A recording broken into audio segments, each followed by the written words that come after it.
Las opiniones vertidas en el siguiente programa son responsabilidad exclusiva y total de quien las manifiesta. Gracias por escuchar sabersinfin.com Radio.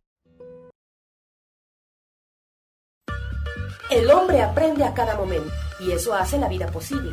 Estás entrando al territorio del saber. Estás en Saber Sin Fin.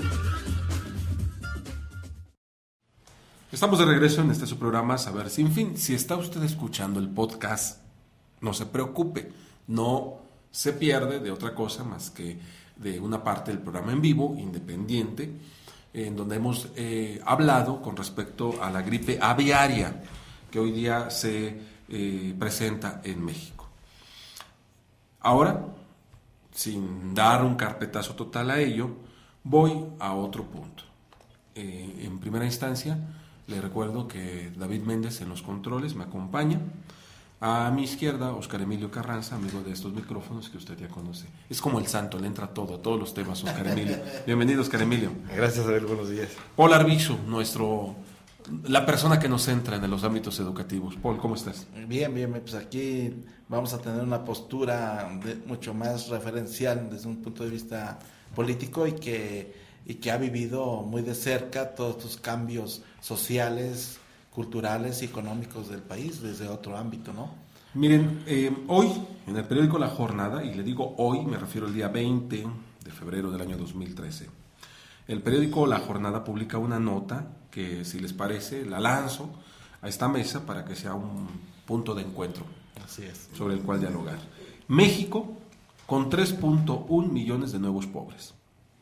Una nota de Roberto González Amador, firmado por el periódico La Jornada, miércoles 20 de febrero. 1 de cada 5 mexicanos vive con hambre. Es un universo de 22 millones de personas, cantidad comparable a la población conjunta de Chihuahua, Jalisco, Guerrero y el Distrito Federal, o a la de todos los habitantes del medio rural.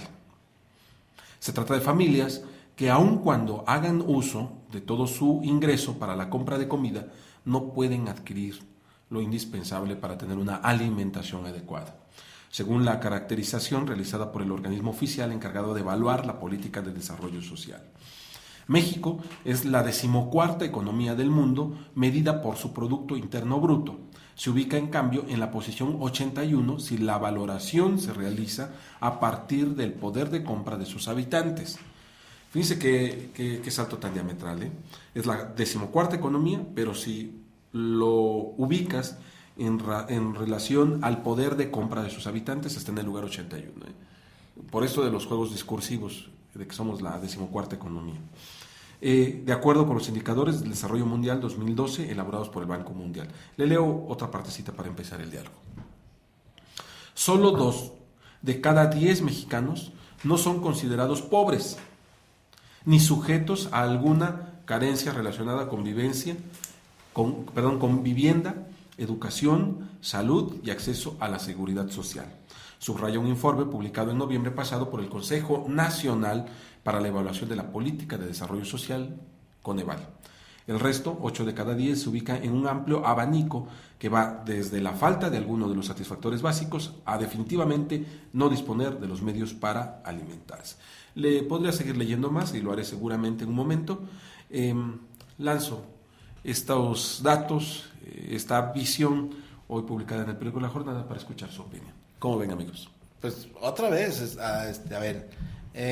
yo creo que nos está costando mucho entender, y hablo de tanto de las autoridades como de la población, principalmente estudiantil, los que estamos dentro del ámbito educativo, que precisamente tenemos que hacer conciencia en toda la comunidad estudiantil y la comunidad docente y apoyo a la docencia, que hoy por hoy no existen recursos suficientes para crear empresas suficientes que puedan dar empleo a la población que está actualmente activa económicamente, ¿no?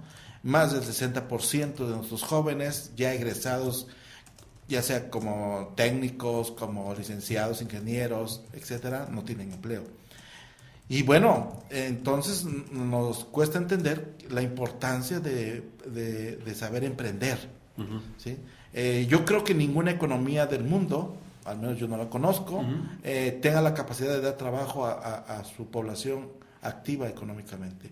Y bueno, otra vez volvemos al pensamiento crítico, o sea, qué tan críticos estamos siendo en la educación para establecer nuevas formas de cómo autoemplearnos o cómo generar esas pequeñas industrias que muchas veces el gobierno se olvida, ¿sí? Y cree, como ya lo platicábamos hace algunas semanas atrás, que con que se venga una superplanta como el Audi nos va a venir a resolver los problemas de Puebla, quién sabe, no es por ahí.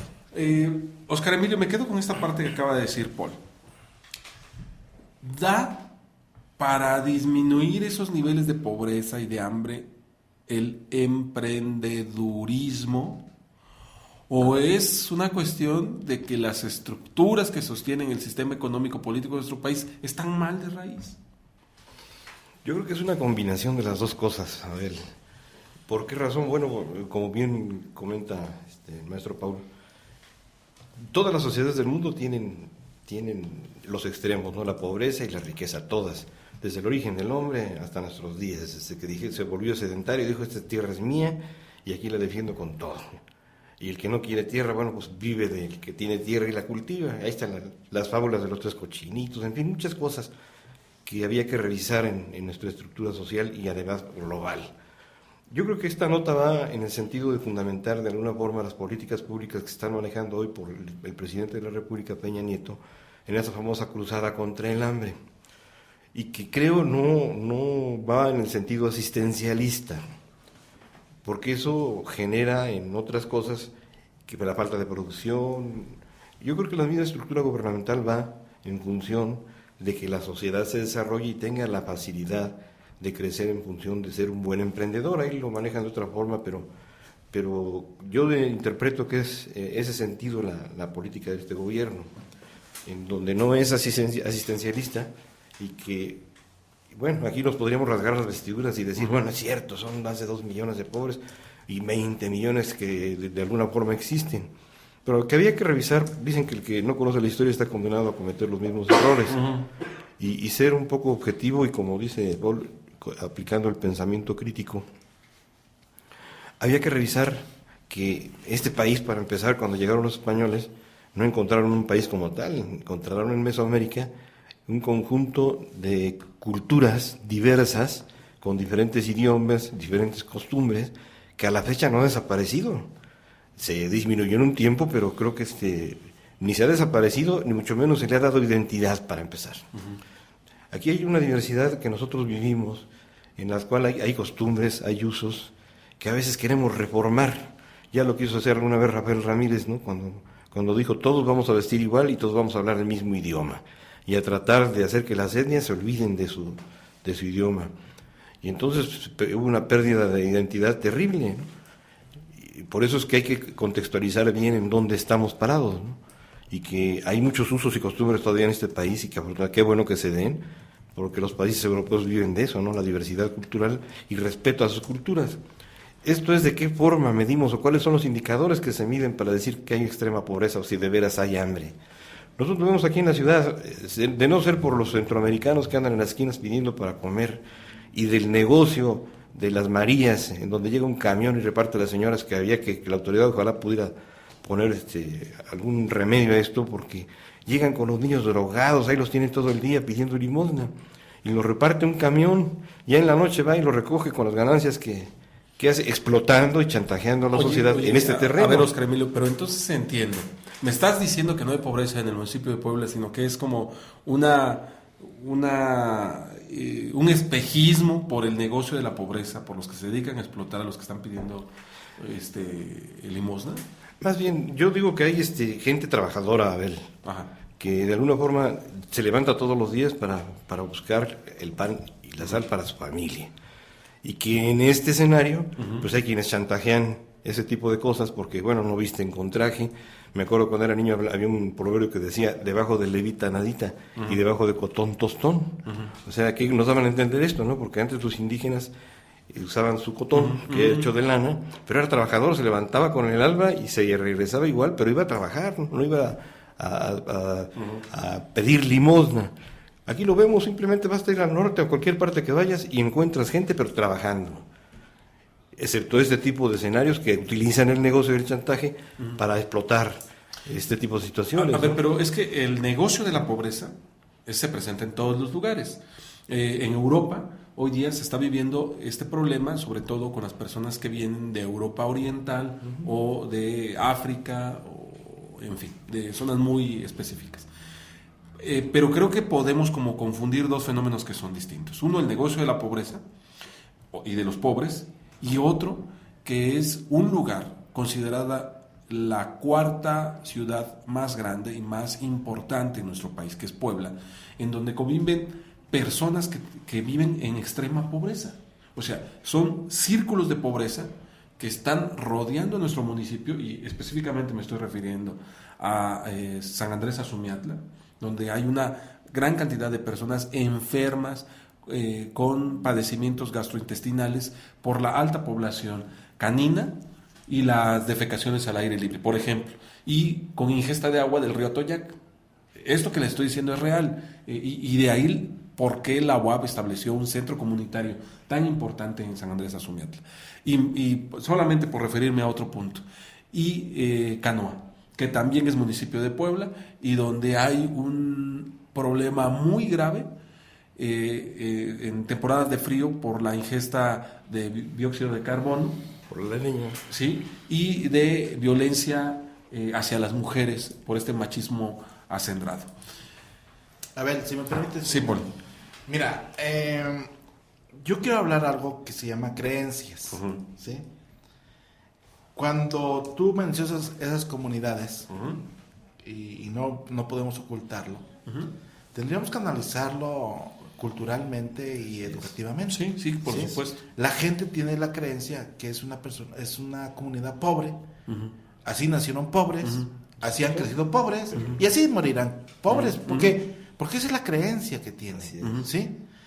Yo te pregunto, a mí se me dificulta encontrar gente en la ciudad de Puebla, alguien que me haga favor de limpiarme los zapatos.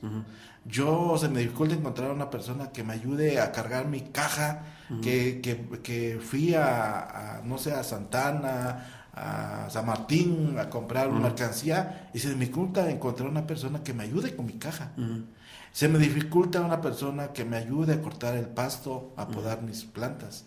Se me dificulta encontrar una persona que me ayude a lavar mis trastes y me ayude a hacer el aseo de mi casa. Se me está dificultando aquí en Puebla, ¿eh? Y entonces yo pregunto, ¿realmente no hay trabajo en Puebla? O sea, ¿dónde están? Entonces, ¿qué pasa con las creencias de esos contextos que tú estás describiendo?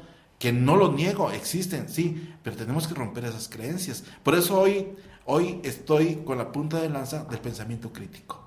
A ver, les quiero compartir esto, nada más como para ponerle más lumbre a los frijoles, si les parece. Estoy entrando a esta nota publicada el 5 de diciembre del año 2011 en el periódico La Jornada. Hay información más reciente. Puebla, el municipio con más pobres del país. 732,000 personas en esa condición, dice el Coneval. El Consejo Nacional de Evaluación de la Política de Desarrollo Social, Coneval, reveló que en el municipio de Puebla ocupa el primer lugar nacional con el mayor número de personas pobres en el país, al existir 732,154 personas de esta situación. Al dar a conocer la medición de la pobreza municipal 2010, el secretario ejecutivo del Consejo Nacional de Evaluación de la Política de Desarrollo Social, Coneval, Gonzalo Hernández Licona, reveló que en la ciudad de Puebla, en la ciudad de Puebla, fue donde se detectó la mayor cantidad de personas pobres, con 732,154.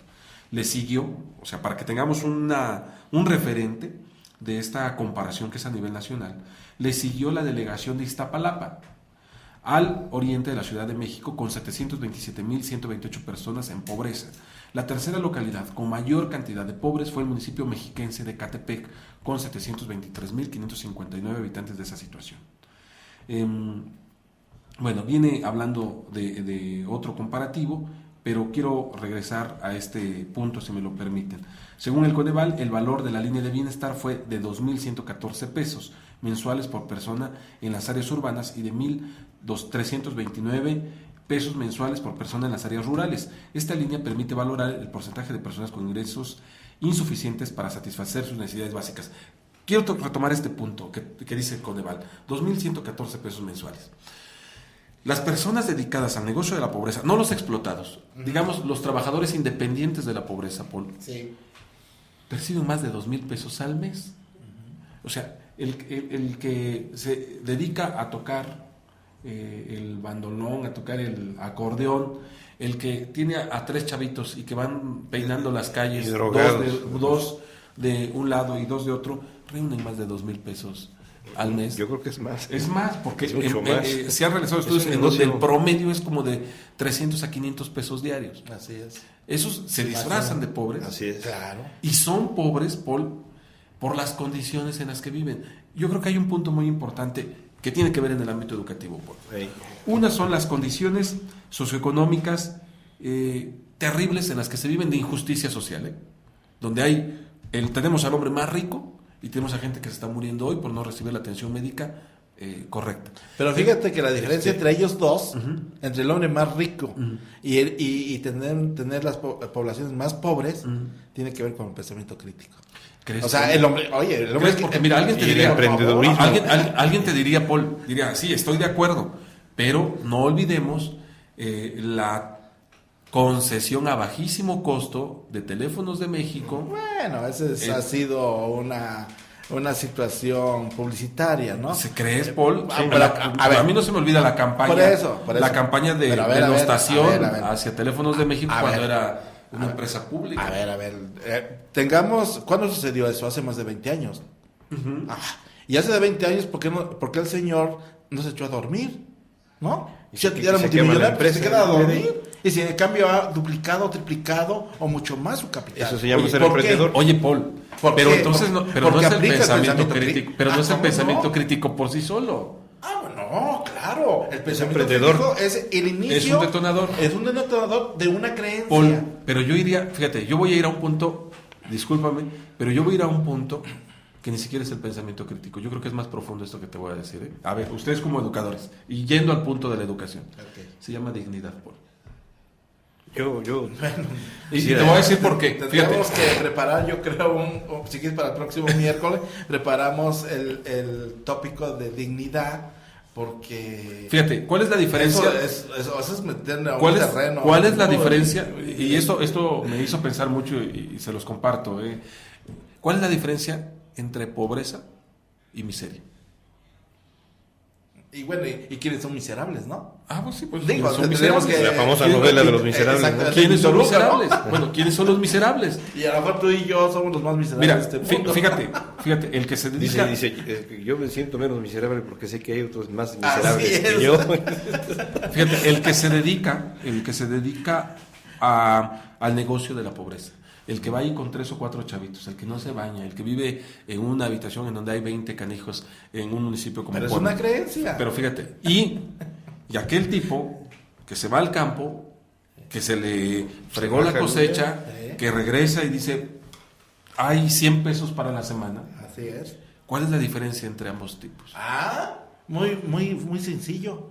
La Es dignidad. la diferencia de un emprendedor. Así La es. dignidad, Paul. Y la No, dignidad. pero de un emprendedor. Y digno. Mira, un Pero un ¿por qué campesino, emprende? ¿Por qué emprende alguien? ¿Por qué dice, yo no quiero vivir así? Pero tú ya te- No estoy para estas condiciones. Yo te voy a poner el ejemplo de Nelson Rockefeller, por ejemplo. A ver, ¿Cómo adelante, hizo su fortuna? Dicen que vendió primero un guajolote, aquí le llaman guajolote, allá le llaman Pavo, ¿no? un pavo. Después, con lo que vendió, compró 2 y luego lo multiplicó. Así es. Así inició la fortuna de Nelson Rockefeller. ¿Cómo se llama eso? Ser digno y ser emprendedor. Claro. Yo quiero regresar al punto que tocabas de lo de Azumiatla y de San Miguel Canoa, y yo te hablo del aguacate, y Sí, aquí sí, mismo sí. de la ciudad. Sí, ¿no? sí, por supuesto. Aquí hay 2 escenarios que hay que revisar, como decía, a través de la historia. A principios del siglo XX, el 70% era rural y el 30% era urbano, o 20% urbano y luego 80% rural. A finales del siglo XX, hoy es al revés, el 80% es urbano y el 20% es rural. Pero ahora, ¿cuáles eran los indicadores para medir la pobreza? Bueno, los indicadores eran que no tenían servicios públicos como drenaje, agua potable, servicios de salud, escuelas. Esos eran los indicadores que medían los indicadores de pobreza. Bueno, si los medimos así, en efecto, a lo mejor están en ese nivel. Pero creo que también hay algo que se llama cultura. ¿Por qué toman agua sucia? Porque alguien la está ensuciando. Hoy, yo me acuerdo cuando era niño, los ríos eran cristalinos, las aguas eran cristalinas. Tomábamos agua de esa y no nos enfermábamos. Hoy en día, aún la llave entubada con todos los filtros que hay de Suapavi hoy aquí en la ciudad, bueno, pues de todos modos hay que hervirla porque si no nos causa una disentería, una enfermedad que nos lleva a otra situación. Ahora, decías de Europa, por ejemplo, yo te hablo, por ejemplo, de Inglaterra. Allá tiene un fenómeno similar al que nosotros vemos aquí en la ciudad, en el DF y en Guadalajara, que yo he observado ese fenómeno donde llega el camión con las Marías, con sus niños, y ahí los empieza a repartir. Allá hay una comunidad de gitanos que se van a Inglaterra a vivir de la mendicidad, y además hay niñas, señoritas, gente que producto de esa mendicidad en Rumanía tienen grandes residencias. O sea, es un gran negocio la explotación de la pobreza. Chicos, o sea, hablando de Europa. Jóvenes, esto de chicos, hombres maduros, al micrófono, vamos a hacer un programa. Oscar Emilio, señor, Paul, hagamos un programa que se llama Hombres Maduros al Micrófono. Claro. Bueno, regreso a este punto. Y desde esta visión de educadores. Parece que es la ola que choca con la roca, ¿eh? Y no me estoy refiriendo a Jamilo Sesto, José, no. Esto es real. Cuando empezamos a hablar de todas estas situaciones, nos topamos con estructuras político-económicas injustas. Nos topamos con creencias eso es lo más duro. Que hace así, ¿no? No podemos penetrar, ¿sí? En donde lo vivimos, en las escuelas, cuando tú hablas de entornos virtuales y nuevos paradigmas y cambios, y la chica te dice, sí, pero yo regreso a mi lugar de origen y ya dicen que soy una quedada porque tengo 17 años y que estoy loca porque tengo 18 y ya me quieren casar porque si no dicen que si tengo niños después de los 20 años me puedo morir. Y empiezas a trabajar con los chicos, con los jóvenes, y dice, no, es que hacer el amor con condón no es lo mismo, no se siente igual. Híjoles. Vamos a la creencia de nuevo. Yo creo que si observamos el mosaico que tenemos en nuestro país, son 57 etnias que se quedaron después de que Antonio López de Santa Anna perdió más de la mitad de nuestro territorio producto de una guerra expansionista de Estados Unidos y que ahí Europa quería perder, que ahora bueno, es parte de la historia. Y estas 57, entonces, hay 57 posiciones diferentes.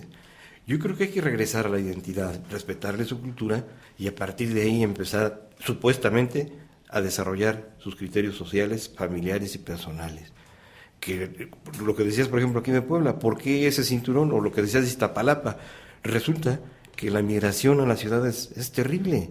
Y yo observo uno de los principales puntos para la migración, por ejemplo, en Puebla, es el número de universidades que hay. Y hay comunidades que emigran a X universidad, porque ya vino el niño, ya se vino el papá y la mamá, y entonces forman cinturones, y ya no hablemos de los cinturones universitarios, sino simplemente las casitas que yo siempre las ando criticando, y que en 60 metros cuadrados hace una vivienda que es una falta de dignidad a la persona, a costa de un negocio, y además atacando el ecosistema, porque ya no hay áreas verdes, ya no hay lugares donde los niños corran. ¿Qué va a hacer de los niños que viven ahí, no? Encerrado, ¿no? O sea, hay muchos escenarios que, producto del negocio, están propiciando este tipo de cosas. Yo creo que por eso ahora los indicadores en Coneval que tú manejabas se van a revisar a las ciudades, porque ahora, repito, el 80% está en las ciudades. Entonces, las políticas públicas las van a centralizar sin olvidar el 20% que está en el campo, porque es el que nos da de comer, además. Tendrán que dar una política ya no asistencialista, porque hace rato hablaban de Carlos Slim y yo dije de Nelson Rockefeller, ¿no? Así es. Carlos Slim, como otros en este país, lo que de este país no perdona es el triunfo, eso es indudable. Y está el ejemplo de los cangresos japoneses y mexicanos, ¿no? Que el balde de los cangresos japoneses está abierto y el de los ingleses está cerrado, ¿no? O al revés. Y eso lo vivimos, o sea. Entonces es algo que no se perdona. Es un emprendedor que hay que admirar. Aparentemente tenemos una libertad, pero no sabemos ejercerla de una forma adecuada y responsable. Eso. Y entonces hoy la juventud, hoy los pobres creen que hacer lo que hacen está bien. Vamos a poner el ejemplo de que la fortuna de Carlos Slim, por ejemplo, la repartan los más de 100 millones. Yo no sé cuánto nos toque, a lo mejor nos toca de 1,000 pesitos o de 2. Pero ahora sí, como dijo Jesús, es para que vamos a compartir el pan y multipliquémoslo. Bueno, señores, ya estos últimos minutos yo sí le quiero decir que es porque nos hemos echado unos chilaquiles. La verdad, ya hemos dado bandazos. No, Oscar, pero tiene que ver mucho. Claro, por supuesto. O sea, tiene mucho fondo. y sobre todo que son temas que están vinculados con la educación, o sea, son temas educativos, son temas formativos de, fíjate, la inteligencia ciudadana. Que falta fomentarla dentro del salón de clases. Claro. Y rompiendo. Y fuera y todo. Pero bueno, ahorita Paul en su papel de director de la Escuela Normal Federalizada pone el dedo en la llaga y dice, en el salón de clases no se discuten estos temas de actualidad. Y se debe de discutir y dar apertura a esa discusión, porque eso construye un nuevo pensamiento, construye una nueva idea y una nueva forma de vivir. Y una nueva forma de vivir que nos tiene que llevar a la convivencia, que hoy por hoy nos está costando convivir. Bueno, nos tenemos que ir. Ya se escucha Voces y Sentimientos de Puebla. Juan Carlos Trejo ya está listísimo con una invitada muy interesante, una chica joven egresada de una universidad con formación europea. Muy bien, eso nos da gusto que haya personas e invitados de este nivel. Oscar Emilio, muchas gracias por acompañarnos. Sí, a ver, ¿Cuándo te volvemos a ver aquí? Pues cuando me Próximo miércoles. Próximo miércoles. Hola Arbizu, de identidad y dignidad. 10 segundos, en una frase de esas que queden como célebres, ¿qué te deja este programa? Bueno, la oportunidad de expresar libremente hacia crear una nueva sociedad, como diría nuestra constitución política, justa y democrática, y que realmente seamos solidarios con todos. Abel Pérez Rojas les agradece como siempre su amabilidad. David Méndez, muchas gracias. Abel Pérez Rojas les recuerda, el que ama cuando muere es solamente para evolucionar. Nos vemos y nos escuchamos mañana en punto de las 8 de la mañana. Hasta entonces. Aquí concluye nuestro programa de hoy y se inicia la búsqueda del siguiente. Te esperamos en la próxima emisión de Saber Sin Fin.